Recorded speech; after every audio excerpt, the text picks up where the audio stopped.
Imagine waking up to the sound of sirens piercing the quiet dawn.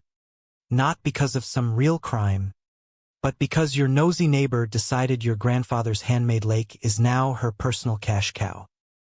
That's exactly what happened to me, Caleb Vance, on a foggy morning that turned my peaceful retreat into a battlefield of bogus bylaws and blatant greed. And let me tell you, folks, when the cops rolled up, I wasn't just fishing for bass. I was reeling in the biggest catch of all. Justice served with a side of sweet, savage irony. It all started innocently enough, or so I thought, in the sleepy suburb of Willow Grove, where the houses are as uniform as the smiles at a PTA meeting. This place looks like paradise on the surface, manicured lawns, kids on bikes, the occasional block party with too much potato salad. But scratch that veneer, and you'll find the real monster. The Willow Grove Homeowners Association, a beast that feeds on fines for overgrown hedges and whispers of community standards to justify every petty power grab. I'd moved back to my family's 12-acre plot 15 months ago, after Grandpa Silas passed. He was a no-nonsense Finnish immigrant who'd carved this oasis out of wilderness back in '67. Picture this: a sturdy old guy in flannel, borrowing a backhoe on weekends, digging a 3-acre lake by hand until he tapped into those natural springs. He planted the willows that now weep gracefully over the water, stocked it with bluegill and bass that still jump like they're auditioning for a nature documentary. The farmhouse he built plank by plank, that's where my wife Sarah, our 5-year-old Maya, and I sought solace from the city's chaos. We wanted to honor his legacy, the creak of the porch swing, the ripple of the water at sunset. But in Willow Grove, legacies don't stand a chance against Linda Hargrove, the HOA president who ruled like a queen bee in a hive of drones. Linda was the epitome of suburban royalty. Mid-50s, always in pastel power suits that screamed, "I shop at Talbot's for authority," with a smile that could curdle milk. She spoke in that saccharine tone reserved for people who think, "Bless your heart," is a compliment. But her eyes? Pure shark. She'd been president for 6 years, elected on promises of enhancing property values and fostering community spirit. Translation: fining you $50 if your trash bin lingered curbside past 8 a.m., or demanding you repaint your mailbox because beige is so last season. The neighbors ate it up, mostly because they were too busy with their 9 to 5s to notice how she twisted the bylaws like pretzels. Me, I kept to myself. Rumors had swirled about me since I arrived. The reclusive biologist, who probably experiments on animals in his basement. Total nonsense. I'm a freelance ecologist, studying local wetlands, but Linda's newsletter whispers painted me as some weirdo hermit, all to isolate me. I ignored it, figuring live and let live. Big mistake. The first jab came via mail, 3 months in, a crisp envelope with the HOA seal, demanding an $850 annual amenity access fee. I chuckled, assuming it was a mix-up. My driveway touched their private road. Sure, but the lake, Grandpa's deed was ironclad. I crumpled it and recycled it, sipping coffee on the porch as the sun glinted off the water. But Linda wasn't one for oversights. A week later, I stepped out to find a shiny metal sign hammered into my property line. Private community property, residents only. Trespassers will be prosecuted. It was cemented in, for crying out loud, like they'd planned a siege. My gut twisted, not fear, but that slow burn of realization. This was no accident. I yanked it out with a crowbar, muscles straining against the concrete, and tossed it in my truck bed with a satisfying clang.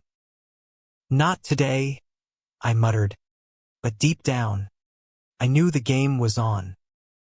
2 days passed before Linda's entourage descended like a bad sitcom cast. Her cream-colored SUV pulled up, tires squealing dramatically on the gravel. Out stepped Linda, flanked by Gary, her twitchy vice president clutching a clipboard like a lifeline, and a stone-faced woman named Marlene, who avoided eye contact like it was contagious.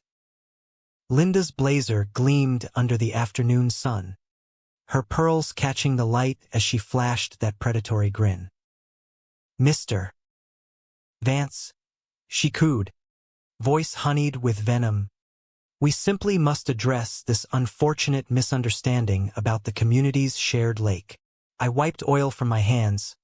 I'd been tinkering with the old tractor and leaned against the porch rail. "Misunderstanding? Linda, this land's been Vance property since before your subdivision was a blueprint. The lake's mine. End of story." Gary cleared his throat, shuffling forward with a laminated map that looked like it was doodled in crayon. "Actually, sir, per the revised charter, Mirror Pond is a communal retention area for stormwater management and recreation." He jabbed at a bloated blue splotch engulfing my backyard. "You're welcome to enjoy it, of course. Once you settle the arrears, about $5,100 now." I squinted at the map from afar. The lines were too perfect, the labels off-kilter. "That's cute, Gary. Did you whip that up in paint? I've got the original surveys." "This chat's done." Linda's smile faltered, her eyes narrowing to slits. "We have buyers lining up, Mr. Vance, drawn by our exclusive lakefront views. Your resistance is devaluing homes. Selfish, really. We could lien your property, drag this out in court until you're begging for mercy." There it was, the mask slipping. She wasn't about rules. She was about real estate commissions.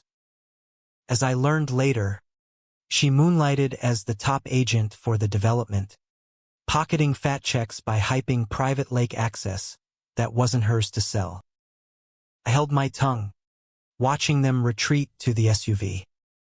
But inside, the gears turned. Sarah, my wife, an environmental attorney with a spine of steel, listened as I recounted it over dinner. "She's testing boundaries," Sarah said, fork pausing midair. "Literally. We document everything from here." Maya giggled at her plate, oblivious, but I felt the shift, from passive observer to quiet strategist. The escalation hit like a summer storm. Whispers turned to outright smears. The HOA newsletter blasted me as the antisocial holdout undermining our harmonious community. Neighbors I'd waved to now averted eyes. One even muttered troublemaker as I passed. Then came the morning the cops arrived. Mist hugged the lake like a shroud, base nipping at my line as blue lights flashed through the trees. I heard the crunch of gravel, my gravel, and that voice, shrill as a tea kettle. "Officer, that's him, trespassing on HOA amenities and defying orders." I turned slowly, coffee steaming in my hand, to see Linda pointing like a bad movie villain, her entourage filming on phones. The deputy, a kid named Ramirez who looked fresh out of academy, sighed audibly. "Ma'am, let's keep it calm." She wasn't calm. "He's destroying property values. Arrest him." Ramirez approached, boots squelching in the mud. "ID, sir." I stood deliberately, pulling a waterproof pouch from my tackle box. "Sure, but here's the deed and plat map first. This is private land. You're on it, and so's she." He scanned the documents, frowning at Linda's flimsy map. "Ma'am, this has official stamps. Yours doesn't." Linda's face purpled. It's criminal. He's stealing our lake. Ramirez handed back my papers. Looks civil to me. Pack up for now, no disturbances.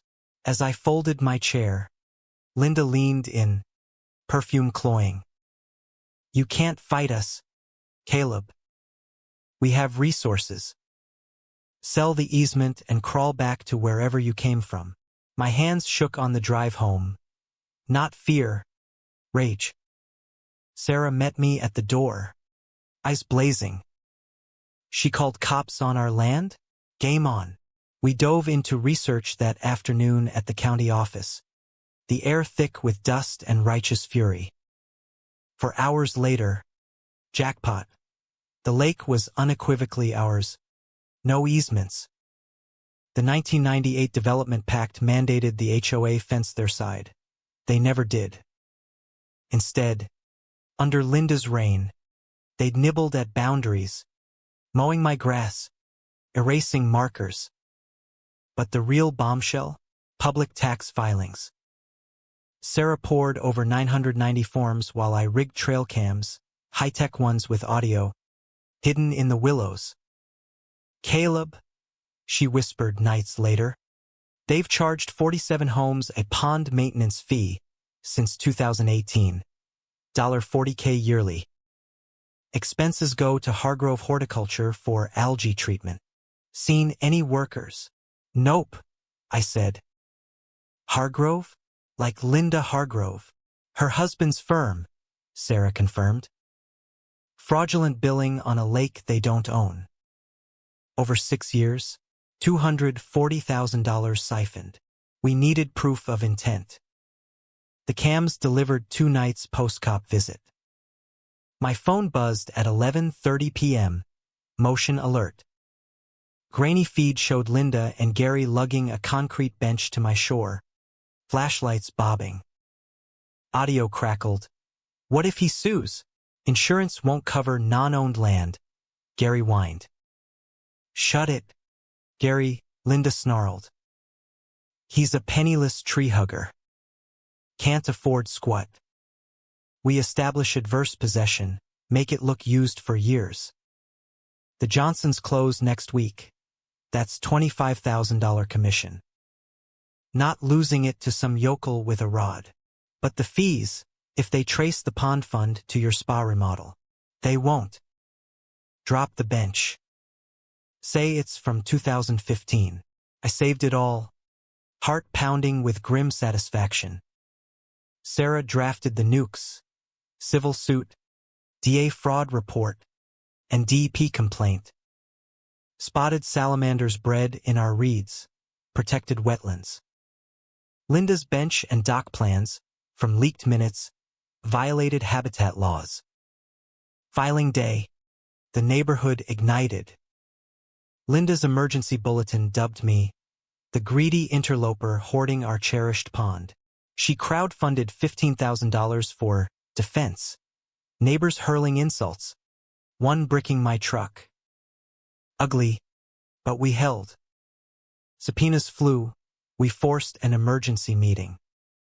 The rec center buzzed, packed with tense faces. Linda gavel-banged from the dais. Members only, Mr. Vance. Leave. Sarah stepped forward, voice steady. We're suing for racketeering, fraud, and eco-crimes. Neighbors might want this video before funding your lies. Linda lunged for the mic, but Gary cracked, tears streaming. I can't. Linda. Not jail for your yacht club dues. He projected the footage, Linda's venomous admissions echoing. Chaos erupted, shouts of betrayal. Old Mister. Ellis rose, cane thumping. I saw Silas dig that pond. You lied about lost records. Detectives waiting arrested her mid-rant, cuffs clicking as she shrunk. Fallout? HOA bankrupt. Probe uncovering $300,000 theft. Linda lost everything, home, license, marriage serving 4 years. Trial awarded us $1.2 million compensatory, $7 million punitive total.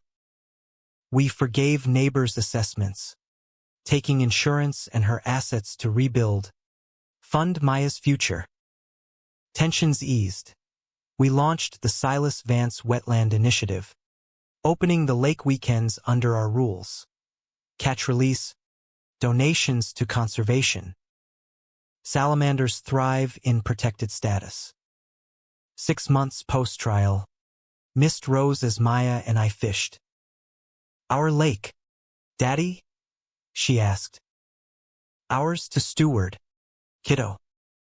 Borrowed from nature. Her sunfish catch echoed Grandpa's joy. Ownership's illusion, respect it, or lose. Linda saw profit, not legacy. Her downfall? Poetic. So, viewers, was Linda the villain, or just a product of HOA madness? Could you forgive after such betrayal, or burn it down? Drop your takes, right or wrong.